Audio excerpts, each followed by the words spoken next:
what's up you guys? Welcome back to my bookish world. I'm Alex and today I'm going to be doing my September wrap up. So I believe I read 6 books. I definitely did get into a reading slump towards the end of September and I'm still kind of fighting my way out of one, but I think I did okay. Also, before I go on, I know my hand has like a bandage on it and it kind of looks messed up. I was in a car accident last weekend. Don't worry, I'm okay. I actually hit my mom. She's okay. Our cars are not. We have new cars now.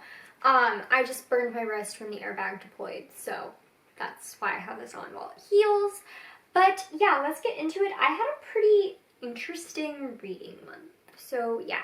So the first book that I read, I actually started in August, but I actually focused my time on it in September, and that was She's Too Pretty to Burn by Wendy Hurd. So this was an e-arc that I got from NetGalley, so thank you to the publishers for letting me have this, for letting me have the chance to read this. I've already reviewed it. I believe my review is up on Goodreads, so follow me on Goodreads. My Goodreads is linked in the description below. So She's Too Pretty to Burn is a sapphic romance, but it's also a thriller. So basically it follows, it's really hard to explain. It follows this girl who's very shy and this other girl who isn't, and the girl who isn't shy takes the other girl's picture, posts it online without her permission, and it ends up going viral, and the story kind of snowballs from there. So this doesn't come out until I believe March 31st, 2021. It's on a lot of people's most anticipated lists, and I really do like it, although I wouldn't fully call it a mystery or a thriller. It's more like a mystery, but still really interesting. I give Sadie, hush. I give this book a 3.5 stars. This is by far not a bad rating. I actually really did enjoy the book. I did have some issues with it, like the fact that the mystery really doesn't... Sadie, come here. Come here. The mystery really doesn't get started until about 56% of the way through, which was part of my issue, is that I felt like it should have started a lot earlier. I have no idea what they're doing. But I still enjoyed it. I still really enjoyed the story. I think it could lend itself very well to a sequel, and I would actually enjoy seeing a sequel. So yeah, that's it. That's really all I have. But like I said, follow me on Goodreads below where my review is. It's been a little bit since I finished this. And the next book that I read was Red, White, and Royal Blue by Casey McQuiston. I finally read this after people raving about it for over a year and just wondering what the hype was about, and I get it. I gave it a 5 stars, although now I'm kind of thinking if it's more of a 4.5, but either way, I really loved it. So basically this follows, this is a romance, a male-male romance following the first son of the President of the United States, in an alternate universe where a woman won the presidency in 2016, and the Prince of Wales? England. And one of the Prince of England, and basically they have this feud, and so when they cause an international news thing, anyway, they're in the news, and they have to try to remedy that by becoming friends, but they strike up a romance as well. I really enjoyed this. I had a fun time reading it. It did move kind of slow for me and the chapters were really long, but overall, I really enjoyed it. My water bottle is all the way over there. My throat hurts. That's fun. Okay. Make sure I'm good. Okay. And then I read Cockney Land by Elizabeth Acevedo. I have been wanting to read her books. I've already read The Poet X this year, and I think in November I'm going to be reading With Fire on High. But this book follows a girl named Camino whose father visits her every year in the Dominican Republic, and then another girl named, oh crap, Yahira,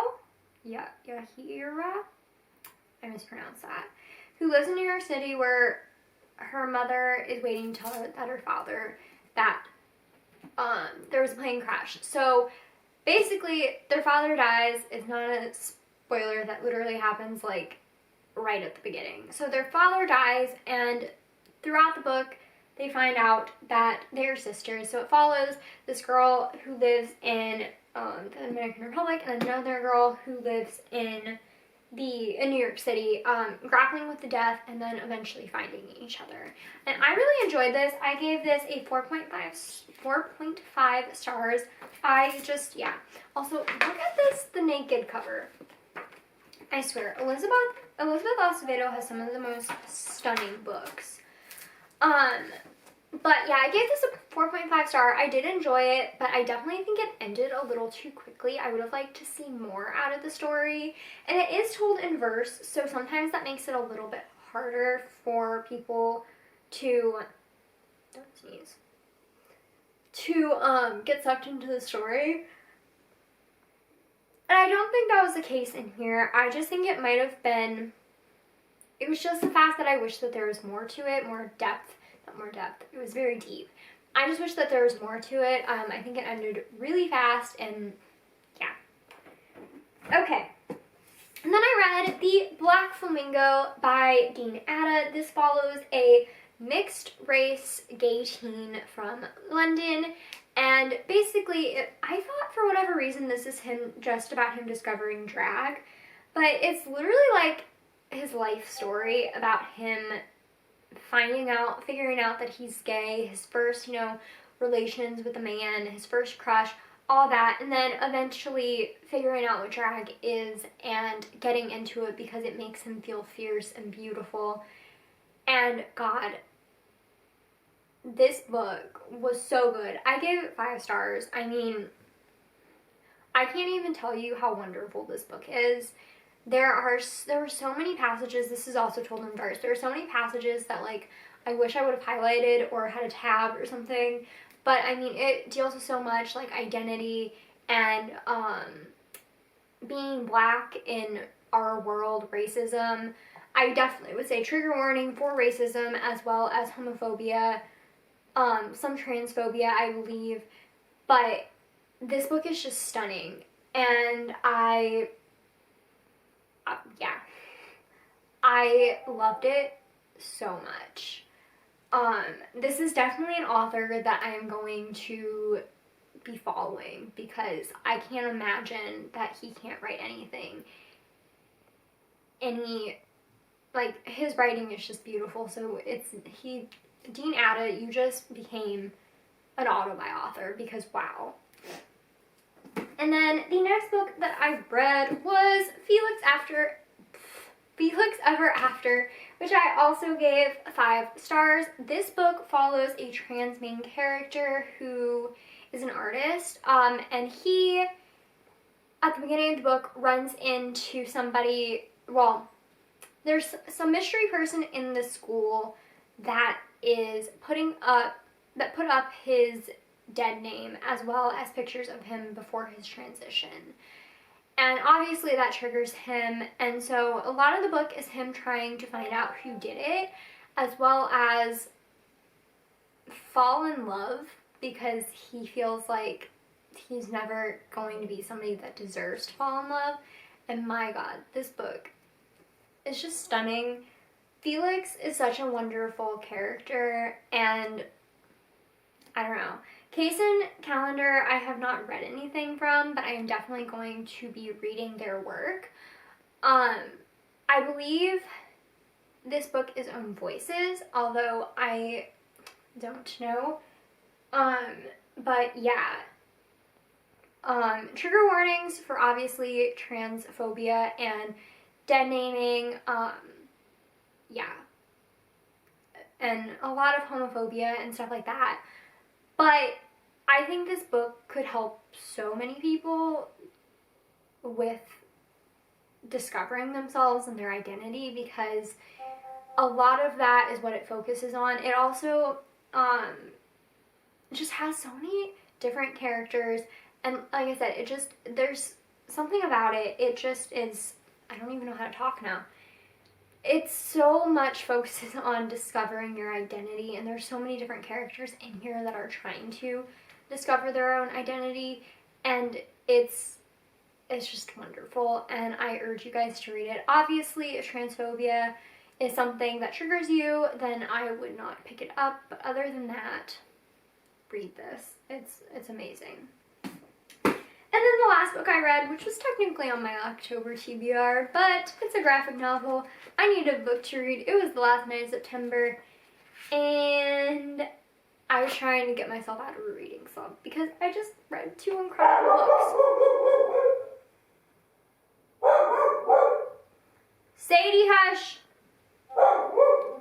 So anyway, I read Pumpkinheads by Rainbow Rowell and Faith Erin Hicks. Basically, this follows a girl and a boy. What are their names? So it follows Josie and Deja, who are who every year work in the pumpkin patch in their town, and this year it is their last year. They are seniors in high school, and they decide to go on an adventure since it's the last night of the season, and you know, they're not going to get in any trouble to go on an adventure and experience the patch the way that everybody else gets to. And God, it's just such a wonderful story about friendship and kind of seizing life. And yeah, it's just wonderful. There's also bi rep in here, which is pretty astounding. I was not expecting that. And I just absolutely, I had a lot of fun with this. I'm not going to say I adored this because it definitely wasn't my favorite. I have a hard time with graphic novels connecting to the characters in a way that I do with a novel, just because I don't have that emotional depth, I feel like. But I did give this 4 stars, or more like a 3.5. I swear, they only ever are noisy when I'm filming. So I gave this a 4, but more like a 3.5 stars. Yeah, I really enjoyed this. This is definitely like the perfect fall vibes. So if like you're looking for that, I totally recommend picking this up. And yeah, that's it for my September TBR. Don't forget to comment, like, and subscribe. Follow my social media down below. That's Twitter, Instagram, and Goodreads, as well as my book Sloth. And yeah, that's it. I will see you guys next week. Goodbye.